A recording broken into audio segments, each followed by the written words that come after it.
Welcome to Indian study. तारीख है आज 19 जून और हम कवर करेंगे 19 जून के सभी इंपॉर्टेंट करंट अफेयर्स के क्वेश्चन। साथ ही साथ जो इंपॉर्टेंट एक्स्ट्रा फैक्ट होंगे वो भी आज हम इस वीडियो में जानने वाले हैं। चलिए बिना देरी करते हुए चलते हैं हमारे पहले क्वेश्चन की ओर। चौथे एशियाई युवा पैरा गेम्स 2021 की मेजबानी कौन सा देश करेगा? तो आपको बताना है फोर्थ एशियाई युवा पैरा गेम्स, इसकी जो मेजबानी है वो बहरीन देश करेगा, यानी कि ऑप्शन ए इसका बिल्कुल सही आंसर हो जाएगा। तो बहरीन जो देश है वो क्या करेगा? युवा पैरा गेम्स 2021 की मेजबानी करेगा। तो देखिए, एशियाई पैरालंपिक समिति एपीसी ने बहरीन में आयोजित होने वाले एशियाई युवा पैरा गेम्स के चौथे संस्करण को दिसंबर 2021 में आयोजित किया जाएगा। आपको इंपॉर्टेंट पॉइंट छांटना है यहाँ से, कब आयोजित किया जाएगा? दिसंबर 2021 में। कहाँ पर किया जाएगा? तो मैंने अभी आपको बता दिया, बहरीन में किया जाएगा। किसने घोषणा की है? तो एशिया पैरालंपिक समिति ने घोषणा की है। इसमें कितने एथलीट्स होंगे? 20 साल से कम उम्र के लगभग 800 एथलीट इसमें क्या करेंगे? भाग करेंगे। और इसमें जो गेम होंगे लगभग 9 गेम होंगे। कौन कौन से? तो एथलेटिक्स, बैडमिंटन, बास्किया, गोलबॉल पैरा, ताइक्वांडो, मैंने आपको बताया था एक ताइक्वांडो गेम होता है, पावर लिफ्टिंग आप जानते होगे, स्विमिंग आप जानते हो, टेबल टेनिस जानते हो, और व्हील चेयर बास्केटबॉल। इस कार्यक्रम का जो आयोजन है वो बहरीन की राष्ट्रीय पैरालंपिक समिति यानी कि national Paralympic committee of Bahrain, इसके सहयोग से किया जाएगा। तो ये सारी नॉलेज थी आपकी किसके बारे में? इस गेम के बारे में। अब यदि बात की जाए कुछ और इम्पोर्टेंट गेम जिसकी जो अध्यक्ष है वो हमारा कौन कर रहा है? भारत कर रहा है। जैसे कि सबसे पहले हम बात करेंगे ग्रीष्मकालीन ओलंपिक। यहाँ से एक क्वेश्चन आपको पूछा जाता है, पूछा जाएगा ओलंपिक गेम 2021 कहाँ पर होने हैं? टोक्यो में होने हैं। पूछा जाएगा ओलंपिक गेम्स 2024 कहाँ पर होना है? तो पेरिस फ्रांस में होना है, और 2028 के अमेरिका के लॉस एंजलिस में होना है। अब ये कुछ इंपॉर्टेंट जो कि भारत इनकी मेजबानी कर रहा है, जैसे कि FIFA under 17 women world cup 2021, तो इसकी भारत मेजबानी करेगा। ICC men's T20 world cup 2021 की भारत मेजबानी करेगा, और क्रिकेट वर्ल्ड कप जो कि 2023 में होना है उसकी भी भारत मेजबानी करेगा। AFC विमेन एशियन कप 2022 की मेजबानी भी भारत कर रहा है, जबकि कॉमनवेल्थ तीरंदाजी और शूटिंग चैंपियनशिप की मेजबानी भारत कर रहा है। तो इतने सारे गेम्स जिसकी मेजबानी भारत कर रहा है, ये काफ़ी इंपॉर्टेंट हो जाता है आपके एग्जाम पॉइंट ऑफ व्यू। अब यदि बात की जाए बहरीन की, तो बहरीन ये रहा आपके मैप में बहरीन। अब देखिए बहरीन की बात की जाए तो ये यहाँ पर गल्फ़ ऑफ बहराइन से जुड़ा हुआ है। ये सऊदी अरबिया है, और सऊदी अरबिया से लगा थोड़ा सा दूर को है, ये क्या है? बहरीन है। यहाँ पे मनामा है, यहाँ पे पर्सियन गल्फ़ है यानी कि खाड़ी है पर्सियन, यहाँ पे गल्फ़ ऑफ बहराइन की खाड़ी है, और ये बहरीन है। ठीक है, इसकी राजधानी क्या है? मनामा, जो कि मैंने अभी भी आपको दिखाई है। प्रधानमंत्री खलीफा बिन सलमान अल खलीफा हैं, और मुद्रा क्या हो जाएगी? बहरीन दीनार यहाँ की मुद्रा हो जाएगी। हाल ही में भारत ने किस समूह को ज्वाइन किया है? तो देखिए रिसेंटली भारत ने GPAI यानी कि global partnership on artificial intelligence, इस समूह को ज्वाइन किया है। अब global partnership on artificial intelligence ये है क्या? तो ये एक AI बेस्ड क्या है हमारा ग्रुप है जो कि भारत ने ज्वाइन किया है। अब नाम से ही आपको पता चला होगा AI बेस्ड ग्रुप है। अब लेकिन इसका मतलब क्या है, ये क्यों बनाया ग्रुप है? तो जो AI की थ्योरी है, क्या है? थ्योरी है, उसको हम लोग प्रैक्टिकल जीवन में कैसे अपनाएं, किस प्रकार से उसको प्रैक्टिकल किया जाए और किस प्रकार से उसको अपनाया जाए। और अब काफ़ी इंपॉर्टेंट हो गया है AI बेस्ड चीज़ें चलाने का, यानी कि आर्टिफिशियल इंटेलिजेंस चीज़ें चलाने का काफ़ी ज़्यादा इंपॉर्टेंट हो चुका है, क्योंकि अभी आप देख रहे हो कि पैंडमिक कोविड-19 आया है।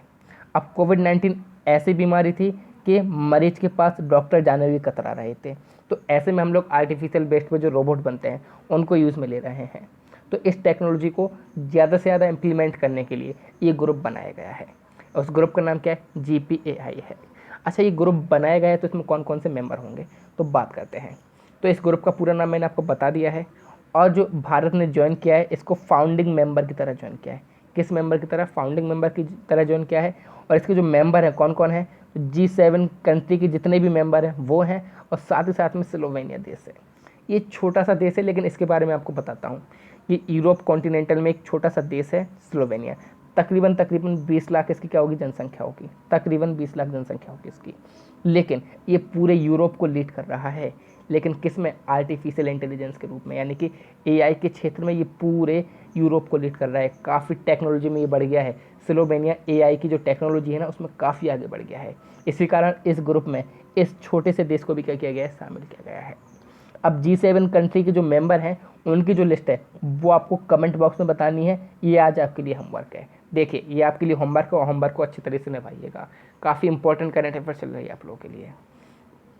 हाल ही में फिच रेटिंग ने भारत की सॉवरेन रेटिंग क्या दर्शाई है? तो देखिए रिसेंटली ऑप्शन डी यानी कि ट्रिपल बी जो है वो फिच रेटिंग ने भारत की सॉवरेन रेटिंग दर्शाई है। अभी हम बात करेंगे, पहले इसके बारे में हम जानते हैं। फिच रेटिंग ने भारत की सॉवरेन रेटिंग को सबसे कम निवेश ग्रेड यानी कि ट्रिपल बी रखा है और भारत के लिए अपने रेटिंग आउटलुक में बदलाव कर इसे स्थिर से नकारात्मक कर दिया यानी कि नेगेटिव कर दिया है। अभी क्या था, एक स्थिर रखे थे, अब लेकिन उन्होंने नेगेटिव कर दिया है। इसका कारण क्या है? तो इसका जो कारण है वो भारत के विकास और ऋण दृष्टिकोण के लिए बढ़ते जोखिम को बताया है। अब ये आप कहानी बिल्कुल आपने सुन ली होगी, निवेश ग्रेड क्या होता है, काफ़ी लोग कन्फ्यूजन में होंगे, इसके लिए बात करते हैं हम लोग। तो ये देखिए ये ग्रेड क्या होते हैं उसके बारे में हम बताते हैं। तो देखिए इसमें कोई दिक्कत वाली बात नहीं है, ये क्रेडिट रेटिंग होती है। क्या होती है? क्रेडिट रेटिंग होती है। अब क्रेडिट रेटिंग क्या होती है, बात ये आएगी। तो देखिए कोई भी देश हो या फिर संस्था हो या फिर कोई पर्सनल व्यक्ति हो, वह कितना कर्ज ले चुका है या फिर लेने में सक्षम है या फिर चुकाने में सक्षम है, यानी कोई भी कर्ज लेने में या उसे चुकाने में सक्षम है, उसकी रेटिंग हम लोग क्या बोलते हैं? क्रेडिट रेटिंग बोलते हैं। और ये जो क्रेडिट रेटिंग है ना, बड़ी बड़ी कंपनियां यानी कि जो कि जैसे कि S&P, ठीक है, फिच रेटिंग, मूडीज़, ये सब लोग क्या करती हैं, बताती हैं। अब इस रेटिंग के अनुसार बताया जाता है, उसमें अलग अलग रेटिंग होती हैं। ए होती है, ट्रिपल ए होती है, डबल ए होती है, ए होती है और ट्रिपल बी रेटिंग होती है। अब जिसको ट्रिपल ए रेटिंग मिलती है यानी कि वो सबसे भरोसेमंद है, वहाँ पर आप अपना पैसा निवेश कर सकते हो और वहाँ पर कोई भी कर्ज आप नहीं लगेगा। डबल ए भी क्या है? ये सक्षम है, यानी कि आप जहाँ पर इसे यदि पैसा इन्वेस्ट करोगे तो ये सक्षम है पैसे को इन्वेस्ट करने के लिए, जिसको ए रेटिंग दी जाती है। ये भी सक्षम है पैसा इन्वेस्ट करने के लिए, लेकिन यदि कोई इमरजेंसी आ गई तो फिर ये थोड़ा सा नुकसान में आ सकती है। अब ट्रिपल बी का मतलब ये है ये सक्षम तो हैं लेकिन अभी प्रेजेंट में ये किसी पेंडेमिक से या फिर किसी आर्थिक संकट से निपट रहे हैं, तो यही रेटिंग हमको भारत को दी गई है। यानी कि हम भारत सक्षम तो हैं कर्ज चुकाने में, लेकिन अभी हम लोग इस स्थिति में गुजर रहे हैं, यानी कि फाइनेंशियल स्थिति में गुजर रहे हैं। तो ये रेटिंग होती है जो कि बड़ी बड़ी रेटिंग के द्वारा दी जाती है, जैसे कि फिच हो गया, S&P हो गया, मूडीज़ हो गया। तो अब आपको बात समझ में आई। और सबसे खराब रेटिंग जो होती है वो होती है डी रेटिंग। क्या होती है? D rating. उसमें आदमी असक्षम होता है, यानी कि या फिर वो देश असक्षम है जो कि आपका कर्ज चुका पाएगा, तो ये रेटिंग दी जाती है। और इसी रेटिंग के आधार पर दूसरे देश हम लोग से क्या करते हैं? व्यापार करते हैं या फिर क्रेडिट करते हैं या फिर निवेश करते हैं। तो ये बात आपको आई होप समझ में आई होगी। फिच रेटिंग ने कहा है कि कोविड-19 जो है उस महामारी ने वित्तीय वर्ष 2021 के लिए भारत की विकास दर के दृष्टिकोण को काफ़ी कमज़ोर कर दिया है। देखिए मैंने अभी अभी आपसे बोला कि ये जो ट्रिपल बी है इसका मतलब ये होता है कि किसी न किसी रूप से हमारी विकास दर रुकी हुई है। साथ ही साथ एक विशाल सार्वजनिक ऋण बोझ से जुड़ी चुनौती को उजागर किया है। हालांकि रेटिंग एजेंसी को उम्मीद है कि वित्त वर्ष 2021 में भारत की जो आर्थिक गतिविधि है वो 5% से संकुचन रहने के बाद वित्त वर्ष 2022 में उभर कर 9.5% की दर से वृद्धि करेगी, यानी कि नेक्स्ट ईयर हमारी जो रेटिंग है, GDP रेटिंग है, वो बढ़ सकती है। तो ये बात हो गई यहाँ पर। चलते हैं आगे की ओर। WEF द्वारा जारी टेक्नोलॉजी पायनियर सूची में कितनी भारतीय कंपनियां शामिल की गई हैं? तो देखिए रिसेंटली 2 भारतीय कंपनियां इसमें शामिल की गई हैं, यानी कि ऑप्शन ए इस क्वेश्चन का बिल्कुल सही आंसर हो जाएगा। अब यदि बात की जाए ये 2 कंपनियां कौन कौन सी हैं, तो जेस्ट मनी और स्टेलेपस, ये 2 कंपनियां हैं। अब जो जेस्ट मनी कंपनी है वो एक AI बेस्ड कंपनी है, यानी कि आर्टिफिशियल इंटेलिजेंस बेस्ड कंपनी है, जो कि एक लीडिंग प्लेटफॉर्म है। और स्टेलेपस की बात की जाए तो एक डाटा लीड और इंटरनेट ऑफ थिंग्स आधारित एक स्टार्टअप कंपनी है। और याद रखिए WEF जो अपनी टेक्नोलॉजी की लिस्ट जारी करता है उसमें 100 स्टार्टअप कंपनियों को लेता है, जिसमें से 2 भारतीय कंपनियां हैं और मैंने आपको बता दिया है। तो WEF यानी कि वर्ल्ड इकोनॉमिक फोरम ने 100 टेक्नोलॉजी कंपनियों की लिस्ट जारी की है, ठीक है। और इसमें से 20वीं 100 टेक्नोलॉजी पायनियर्स कंपनियों की लिस्ट में 2 भारतीय कंपनियां जेस्ट मनी और स्टेलेपस को शामिल किया गया है। अब यदि बात की जाए जेस्ट मनी की, तो ये आर्टिफिशियल इंटेलिजेंस आधारित डिजिटल एक भारतीय लीडिंग प्लेटफॉर्म है जो लाखों लोगों की किफ़ायती ऋण सुविधा प्रदान करती है। और स्टिलपस की बात की जाए तो भारत की data lead internet of things आधारित स्टार्टअप प्लेटफॉर्म है जो डेयरी आपूर्ति श्रृंखला के डिजिटल के कारण से जुड़ी है। ठीक है, तो ये बात आपको याद रखनी है, और आप लोग को डिटेल में पढ़ना है तो और आप इस चीज़ को पढ़िए। चलते हैं नेक्स्ट क्वेश्चन की ओर। वर्ल्ड इकोनॉमिक फोरम के बारे में जानते हैं। वर्ल्ड इकोनॉमिक फोरम क्या है हमारा, इसके बारे में जानते हैं। इसकी स्थापना कब हुई थी? जनवरी 1971 में हुई थी। मुख्यालय इसका स्विट्जरलैंड में है। मोटो क्या है? Committed to improving the state of the world. केंद्र सरकार रोजगार के अवसर बनाने के लिए कौन सा अभियान शुरू करेगी? तो रिसेंटली बोला गया है कि गरीब कल्याण रोजगार अभियान केंद्र सरकार के द्वारा शुरू किया जाएगा। अब ये है क्या? तो भारत सरकार द्वारा ये जो अभियान है वो बिहार के खगड़िया जिले के ब्लॉक बेलदौर के ग्राम तेलीहार से शुरू किया जाएगा। तो आपसे पूछा जाएगा क्वेश्चन, 4 प्रकार से क्वेश्चन बन सकता है। ये जो गरीब कल्याण रोजगार अभियान है वो कहाँ से शुरू किया जाएगा? तो किस राज्य से शुरू किया जाएगा? तो बिहार से। किस जिले से किया जाएगा? बिहार के खगड़िया जिले से। किस ब्लॉक से? तो बेलदौर से। और किस ग्राम से? तो तेलीहार ग्राम से किया जाएगा। अब ये जो अभियान है ये क्यों शुरू किया जा रहा है? तो सबसे पहली बात तो जो श्रमिक हैं यानी कि प्रवासी श्रमिक हैं उनके सहित ग्रामीण नागरिकों को सशक्त बनाने और आजीविका के अवसर प्रदान करने के लिए काम करेगी। इस कार्यक्रम में 6 राज्यों के 116 जिले के गांव में कॉमन सर्विस सेंटर और कृषि विज्ञान केंद्रों के माध्यम से जोड़ा जाएगा। यानी कि जो 6 राज्य हैं और उनके 116 जिले हैं उनको एक कॉमन सर्विस सेंटर के तहत जोड़ा जाएगा। और वो 6 राज्य कौन कौन से हैं? तो उत्तर प्रदेश, मध्य प्रदेश, राजस्थान, उड़ीसा, झारखंड और बिहार।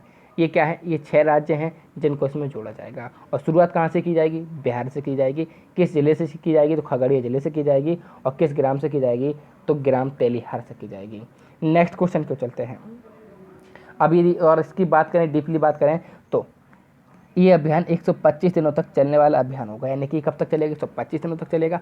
बिल्कुल आपको नॉलेज दे रहा हूँ मैं। अब आपको सिर्फ पास नहीं होना है, कामयाब बनना है, नॉलेज गेन करनी है। बिना ऐसे काम नहीं चलने वाला है, नॉलेज गेन करिए। अब ये मिशन मोड में काम करेगा। ठीक है, इसमें 12 विभिन्न मंत्रालय होंगे जैसे कि ग्रामीण विकास, पंचायती राज, पर्यावरण, रेलवे, पेट्रोलियम और भी क्या होंगे हमारे ये मंत्रालय इसमें शामिल होंगे। नेक्स्ट क्वेश्चन क्यों चलते हैं। किस भारतीय सेना का दल द्वितीय विश्व युद्ध की 75वीं विजय दिवस परेड में हिस्सा लेगा? तो इसका बिल्कुल सही आंसर हो जाएगा ऑप्शन डी, यानी कि भारतीय वायुसेना, भारतीय नौसेना, भारतीय थल सेना। तो द्वितीय विश्व युद्ध की 75वीं विजय दिवस परेड होगी जिसमें भारतीय सेना का एक दल जाएगा और पूरा हिस्सा लेगा। अब यदि बात की जाए इसके बारे में और डीपली नॉलेज के बारे में तो देखिए, भारत द्वितीय विश्व युद्ध के 75वें विजय दिवस परेड में अपनी तीनों सेनाओं के सैन्य दल को रूस के मॉस्को में भेजेगा। अब कहाँ पर भेजा है? रूस के मॉस्को में। तो आपसे ये भी पूछा जा सकता है द्वितीय विश्व युद्ध की 75वीं विजय दिवस परेड किस देश में मनाई जाएगी? तो ये रूस में मनाई जाएगी। अब भारत तीनों सेनाओं से बने अपने 75 सदस्यीय सैन्य दल को, तो ये कितने सदस्य का सैन्य दल रहेगा? इसमें 75 सदस्य सैन्य दल लेंगे, यानी कि 25-25-25 हो सकते हैं, मैं कंफर्म नहीं बोल रहा हूँ। क्योंकि रूस के रक्षा मंत्री ने मॉस्को में आयोजित होने वाले विजय दिवस परेड में भाग लेने के लिए भारतीय दल को आमंत्रित किया है। तो रूस ने आमंत्रित किया, इसी कारण भारत के लिए जा रहे हैं। ठीक है, चलिए अब यदि बात की जाए रूस द्वितीय विश्व युद्ध में विजय की 75वीं वर्षगांठ के अवसर पर मॉस्को में 24 जून 2020 को, ये इंपॉर्टेंट है, 24 जून 2020 को आयोजित कर रहा है। वीरता और बलिदानों का सम्मान करने के लिए रूस और अन्य मैत्रीपूर्ण लोगों द्वारा मॉस्को में एक सैन्य परेड आयोजित किया जाएगा। तो ये बात आपको याद रखनी है कि 24 जून को ये आयोजित किया जाएगा, रूस के मॉस्को में आयोजित किया जा रहा है। भारत की ओर से तीनों सेनाओं के दल जा रहा है जिसमें 75 का एक पूरा दल होगा। ये सब इतने इंपॉर्टेंट क्वेश्चन आपको याद रखने हैं। अब यदि बात की जाए भारतीय थल सेना या भारतीय सेना की, तो इसकी स्थापना 1 अप्रैल 1895 में हुई थी। नई दिल्ली में इसका मुख्यालय है। मनोज मुकुंद नरवणे इसके क्या है? सेनाध्यक्ष हैं। आदर्श वाक्य क्या है? स्वयं से पहले सेवा। और यदि बात की जाए भारतीय नौसेना की, तो इसकी स्थापना 1612 में एडमिरल करमबीर सिंह नौसेना प्रमुख, नौसेना दिवस 4 दिसंबर को। और यदि बात की जाए भारतीय वायुसेना की, तो इसकी स्थापना 8 अक्टूबर 1932 में, मुख्यालय नई दिल्ली में। RKS भदौरिया इसके अध्यक्ष हैं। एक भी चीज़ स्किप नहीं करनी है, सारी चीज़ें हमको लेके चलनी है, कोई भी चीज़ छूटनी नहीं चाहिए। हाल ही में संयुक्त राष्ट्र सुरक्षा परिषद का अस्थायी सदस्य कौन बना है? तो देखिए हमारा देश भारत इसका क्या बन गया, एक अस्थायी सदस्य बन गया, यानी कि ऑप्शन ए इस क्वेश्चन का बिल्कुल सही आंसर हो जाएगा। तो भारत संयुक्त राष्ट्र सुरक्षा परिषद में अस्थायी सदस्य के रूप में शामिल हो गया है। 193 सदस्यीय महासभा में 184 मत प्राप्त हुए भारत को, और 2 साल के लिए चुनाव जीता है भारत ने, यानी कि भारत ने 2021 से 22 के कार्यकाल के लिए एशिया प्रशांत श्रेणी में गैर स्थायी सीट जीती, यानी कि अस्थायी सीट जीती है, जो कि 1 जनवरी 2021 से शुरू होगी और प्रभावी होगी। इससे पहले भारत को निम्नलिखित वर्षों के लिए परिषद के गैर स्थायी सदस्य के रूप में भी चुना गया है: 1950 से 1951 में, 1968, 1972 में, 1977 में, 1984 में, 1991 में और 2011 में। तो ये जो साल है जिसमें भारत को क्या चुना गया है, गैर सदस्य के रूप में चुना गया है। हाल ही में किसने PSU फ्लाई इंश्योरेंस लॉन्च करने के लिए ट्रोपोगो के साथ साझेदारी की है? तो इसका बिल्कुल सही आंसर हो जाएगा ऑप्शन ए, यानी कि HDFC एर्गो इसका बिल्कुल सही आंसर हो जाएगा।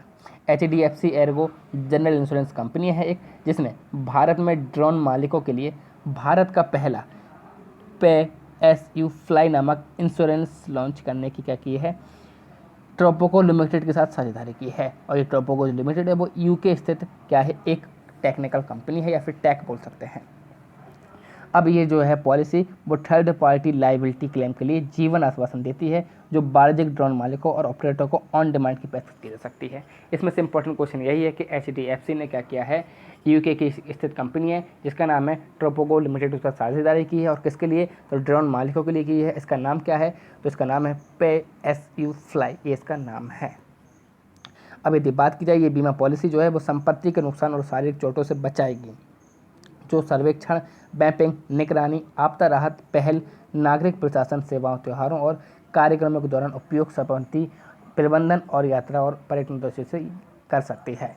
ठीक है, अब इसमें ज़्यादा कुछ नहीं दिया है आप लोगों को, बस ये आपको याद रखना है 10 लाख रुपए तक के बीमा कवर का दावा कर सकते हैं, और 4 घंटे या 1 दिन या 1 महीने के कवर का इसमें चयन किया जा सकेगा। तो इस प्रकार की ये कुछ आपको पॉलिसी दी गई है जहाँ पर आप पूरी नॉलेज ले सकते हो यदि आपको क्या हो, आप एक ड्रोन उड़ाने वाले हो। HDFC एर्गो की बात की जाए तो इसका मुख्यालय मुंबई में है।